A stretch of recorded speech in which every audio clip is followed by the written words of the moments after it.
बिस्मिल्लाहिर्रहमानिर्रहीम। Dear students, अस्सलामु अलैकुम।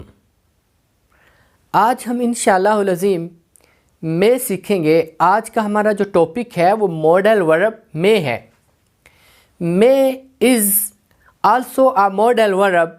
में भी एक मॉडल वर्ब है। There are different uses of may के भी बहुत से इस्तेमालात हैं। First of all we learn the meaning of may. सबसे पहले मैं के मीनिंग मालूम करते हैं। Meaning of may is also a noun. May जो है मैं इज़ आल्सो अ नाउन। मैं एक नाउन भी है। अब मैं जो मई जिसको हम मई बोलते हैं, मैं is the 5th month of the year. जब ये नाउन होगा तो ये मंथ जो है 5th 5वां महीना जो एयर का होगा, साल का 5वां महीना, उसको मई बोलते हैं। ये बाकायदा मिडल इंग्लिश में 12th सेंचुरी में ये इंग्लिश लैंग्वेज का हिस्सा बन गया। और ये में नाउन भी है, चूँकि जो 5वां महीना है उसको भी मई कहते हैं। मई इसके स्पेलिंग जो है MAY मई, जिसको हम उर्दू में मई बोलते हैं, मई। और दूसरे MAY में जिसका मतलब सकता या सकता है या खुदा करे। अब ये मैं नाउन, चूँकि ये रोमन जो है, रोमन देवी का नाम था। Maya is the name of Roman goddess. ये माया रोमन गॉडेस का नाम था, रोमन देवी का नाम था। उस देवी के सामने लोग अपनी हाजात को पेश करते थे, अपनी ख्वाहिशात, अपनी जो है ना हाजात वगैरह पेश करते थे। अब उस देवी के नाम से ये जो है ना एक उन्होंने महीना मंसूब किया हुआ था, एक इबादत के लिए मखसूस था। और उसी वजह से इस महीने का नाम भी मई रखा गया। मई देवी, माया देवी, रोमन देवी, उसके सामने ये दुआएं करते थे। माया एक एग्जाम्पल इसकी, मे यू लिव लॉन्ग, खुदा आपकी उम्र दराज करे। May you get a job, आप अल्लाह करे आपको नौकरी मिल जाए। अब उसके बाद मैं जो है ये दुआ के लिए इस्तेमाल करते थे, तमन्ना के लिए, जो कि आज भी इस्तेमाल किया जाता है।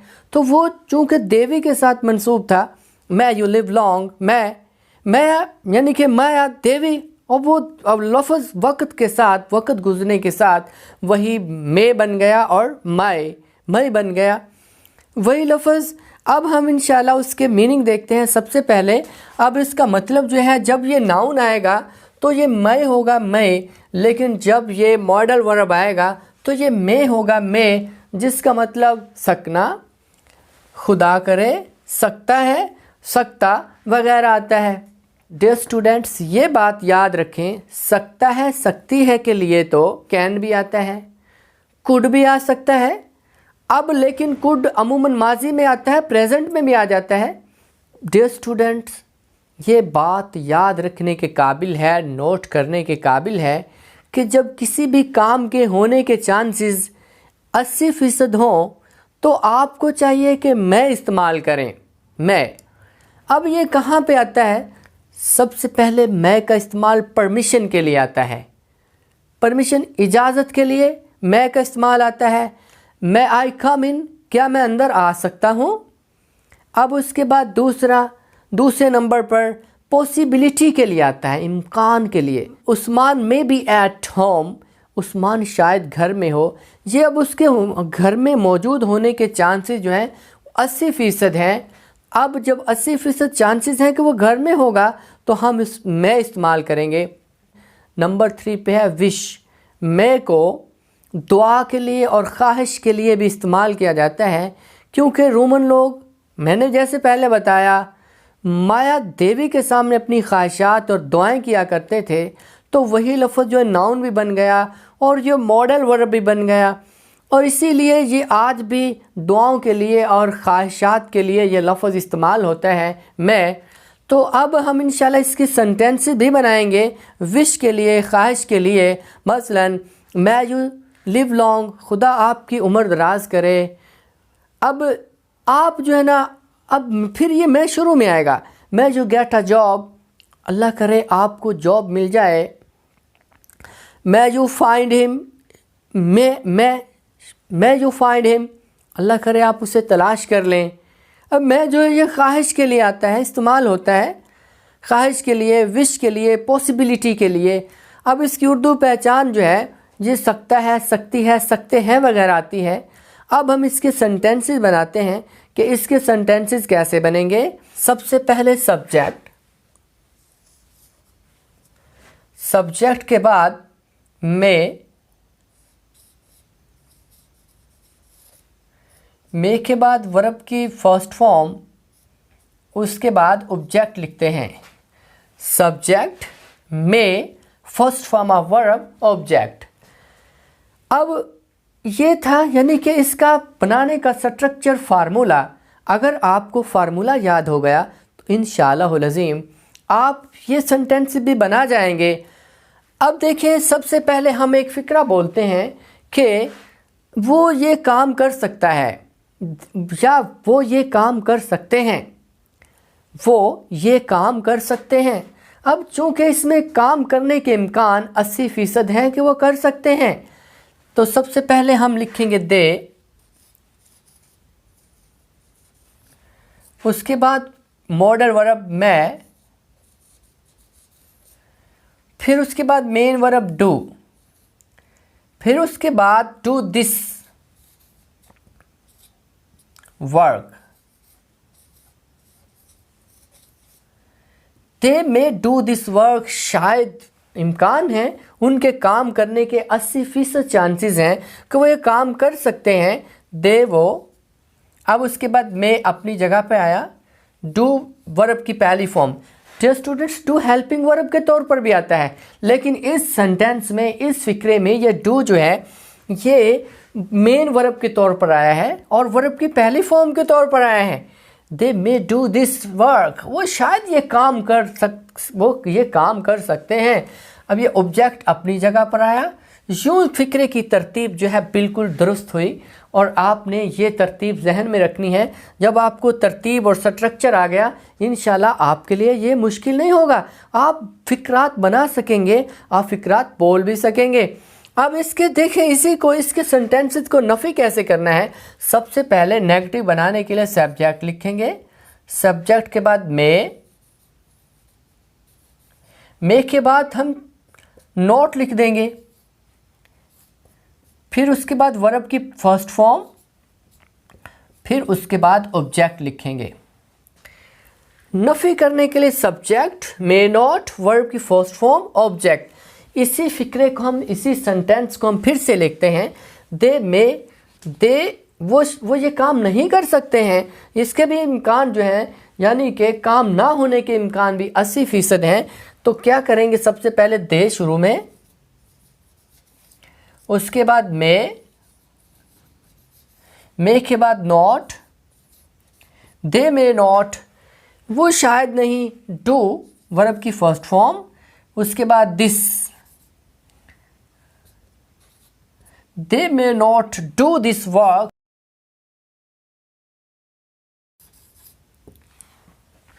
दे may not do this work, वो ये काम नहीं कर सकते हैं, सकता हूँ वगैरह। ये तो प्रेजेंट सिंपल टेंस की भी पहचान है, लेकिन आपने ये याद रखना है इम्कान, क्योंकि काम के होने के इम्कान 80% हैं, तो आपने इसमें मैं इस्तेमाल करना है। ये इसका नेगेटिव करने का तरीका था। They may not do this work, वो ये काम नहीं कर सकते हैं। अब उसके बाद इट मे रेन, ये बारिश होगी, इसका मुस्बत फिक्रा है। इट मे नॉट रेन, ये बारिश नहीं होगी। अब उसके बाद इट मे स्नो, ये बर्फ़बारी होगी। इट मे नॉट स्नो, ये बर्फ़बारी नहीं होगी। अब उसके बाद यू मे सिट, आप बैठ सकते हैं। यू मे सिट, आप बैठ सकते हैं। यू मे नॉट सिट, आप नहीं बैठ सकते हैं। मे नॉट नफ़ी हो जाएगा। अब हम मे वाले फ़िक्रात को सवालिया कैसे बनाएंगे, उसका स्ट्रक्चर लिखते हैं। हम सीखते हैं कि इसके फ़िक्रा सवालिया कैसे बनेंगे। सबसे पहले मे जो है शुरू में आएगा, मे शुरू में, उसके बाद सब्जेक्ट, मे, फिर उसके बाद सब्जेक्ट, फिर सब्जेक्ट के बाद वर्ब की पहली फॉर्म, फिर उसके बाद वर्ब की पहली फॉर्म के बाद ऑब्जेक्ट, फिर आखिर पर साइन ऑफ क्वेश्चन, सवालिया अलामत, सवालिया निशान भी ज़रूर आएगा। क्या वो ये काम कर सकते हैं? क्या वो ये काम कर सकते हैं? में शुरू में, फिर उसके बाद सब्जेक्ट आ जाएगा, मे दे, फिर उसके बाद डू, वर्ब की first form, may they do, फिर object this work,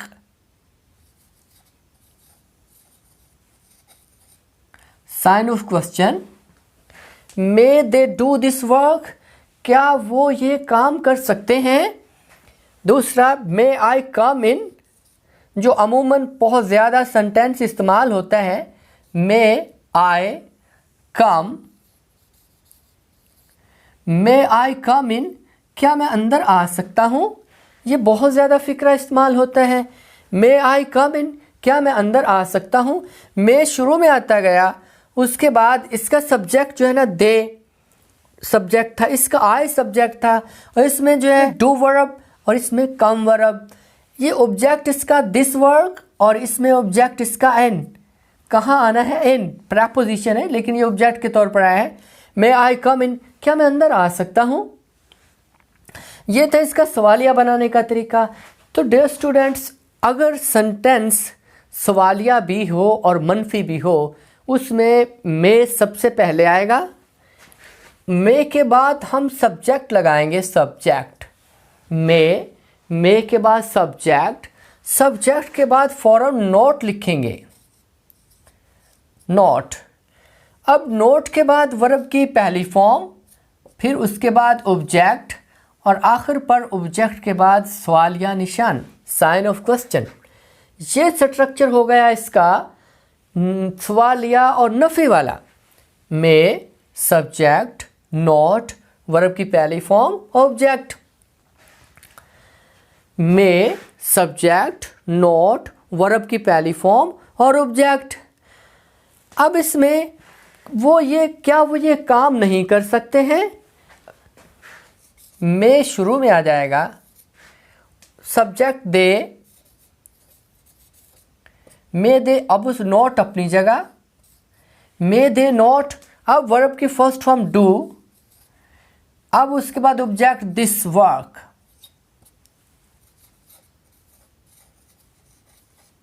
sign of question. May they not do this work, क्या वो ये काम नहीं कर सकते हैं? नहीं भी आ गया, और ये स्ट्रक्चर, ये इसका तरीका, फार्मूला उसके मुताबिक ही आया। मे शुरू में, फिर उसके बाद सब्जेक्ट दे, फिर नॉट अपनी जगह पर आया, वर्ब की फर्स्ट फॉर्म अपनी जगह और ऑब्जेक्ट इसका अपनी जगह। May they not do this work. अब उसके बाद दिस वर्क की जगह आप जॉब कहना चाह रहे हैं तो आप वो कह दें, जॉब। ये देखिए, हम इस लफ्ज़ को जॉब लिख देते हैं, जॉब। तो फिर क्या बन जाएगा? May they not do this job, क्या वो ये नौकरी नहीं कर सकते हैं? आप ऑब्जेक्ट चेंज करते जाएं, फिक्रा चेंज होता जाएगा, सेंटेंस बदलता जाएगा। अगर आप इंग्लिश बोलना चाहते हैं तो सबसे पहले सब्जेक्ट लिखें, उसके बाद मे इस्तेमाल करें। मे के बाद जो आप बात करना चाह रहे हैं तो आप वो लिखें, वो बोलें, तो आपका सेंटेंस बिल्कुल करेक्ट होगा, दुरुस्त होगा। मसलन अब हम यहाँ पे फिक्रा बोलते हैं, दे मे टॉक, दे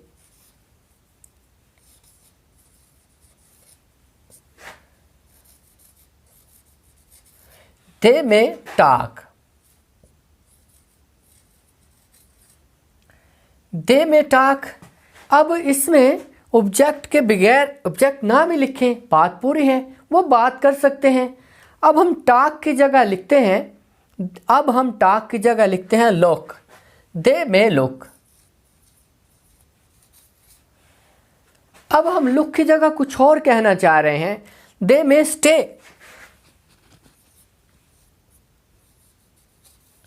दे मे स्टे, वो ठहर सकते हैं। they may ask,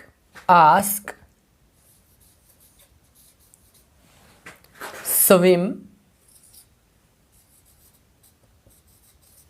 run, play,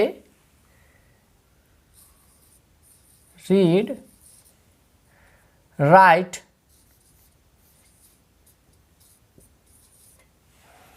अब ज़रा नोट करें, मैंने यहाँ पे चंद वर्ब्स लिख दिए हैं, तो हम फ़िक्रात बनाते हैं और आप देखिए कितने आसानी से आप फ़िक्रात बना सकेंगे। दे में टाक, वो बात कर सकते हैं। दूसरी बात, दे में टाक हम नहीं इस्तेमाल करते, हम उसकी जगह लुक इस्तेमाल करते हैं। दे में लुक, वो देख सकते हैं। अब हम फिर करते हैं दे में स्टे, वो ठहर सकते हैं। फिर हम करते हैं दे में आस्क, वो सवाल पूछ सकते हैं। दे में आस्क, वो पूछ सकते हैं। अब दे में स्विम, वो तैर सकते हैं। दे में के बाद स्विम कर दें, दे में स्विम, वो तैराकी कर सकते हैं, वो तैर सकते हैं। दे में रन, वो दौड़ सकते हैं। दे में प्ले, वो खेल सकते हैं। दे में रीड, वो पढ़ सकते हैं। दे में राइट, वो लिख सकते हैं। जो आप वर्ब्स चेंज करते जाएंगे मे के बाद, अब फ़िक्रात बनते चले जाएंगे। दे में टॉक, दे में लुक, दे में स्टे, दे में आस्क, दे में राइट, दे में रीड, दे में प्ले, दे में रन। अब इसके ऑब्जेक्ट नहीं है, लेकिन बात मुकम्मल होती जा रही है। लेकिन हम ऑब्जेक्ट भी साथ ऑब्जेक्ट भी बोलना चाहते हैं, तो वो भी बोलें। देखें, दे में स्विम, वो तैर सकते हैं। इन द रिवर, दरिया में। इन द रिवर ऑब्जेक्ट हो गया, वो दरिया में तैर सकते हैं। दे में रन आ रेस, वो एक दौड़ जीत सकते हैं, दौड़ लगा सकते हैं। दे में प्ले हॉकी, क्रिकेट। अब में प्ले के बाद ऑब्जेक्ट भी लगा दिया हमने, इसका मफूल भी लगा दिया। दे में प्ले क्रिकेट, वो क्रिकेट खेल सकते हैं। दे में read a book, read a novel, वो एक बुक रीड कर सकते हैं, वो एक नोवेल रीड कर सकते हैं। अब दे में राइट अ बुक, वो एक किताब लिख सकते हैं। राइट एन आर्टिकल, वो एक आर्टिकल लिख सकते हैं। मे के बाद दे में आस्क अ क्वेश्चन, वो एक सवाल पूछ सकते हैं। दे में स्टे एट होम, वो घर पर रह सकते हैं, रुक सकते हैं। तो डियर स्टूडेंट्स, आज हमने मे के मीनिंग सीखे, मे के जो है इस्तेमालात, फ़िक्रात बनाए और इसके मकासद सीखे कि मे कहाँ कहाँ इस्तेमाल होता है। और ये जो है हमने ये सीखा कि इसका रूट वर्ड क्या है, किस तरह ये लफ्ज़ जो है ये रोमन जो है लैंग्वेज से, रोमन जो है ना देवी से, किस तरह ये रोमन वर्ड जो है ये हिस्सा बना इंग्लिश लैंग्वेज का 12वीं सेंचुरी में। और ये मैं जो है ये एक देवी का नाम था, और जिसके सामने वो अपनी हाजात मनाजात रखते थे और उस दुआएं मांगा करते थे। और वही आज भी हम भी उसी तरह वही लफ्ज़ को आज इस्तेमाल करते हैं। मैं, यू लिव लॉन्ग, आपकी उम्र अल्लाह दराज करे। हम अल्लाह कहते हैं, वो मैं तो देवी थी, माया देवी थी। तो ये आज हमारा बहुत अहम सबक था। मुझे उम्मीद है आपको समझ आ गया होगा। आप इसको फिर से सुने, और जिन्होंने अभी तक हमारा YouTube चैनल सब्सक्राइब नहीं किया, सब्सक्राइब आवर YouTube चैनल और बेल आइकन भी दबाएं, ताकि हर न्यू आने वाली वीडियो आप तक पहुंच सके और आप इंग्लिश सीखने के लिए हमारे साथ जुड़ सकें। अल्लाह हाफिज़। अस्सलामु अलैकुम वरहमतुल्लाह।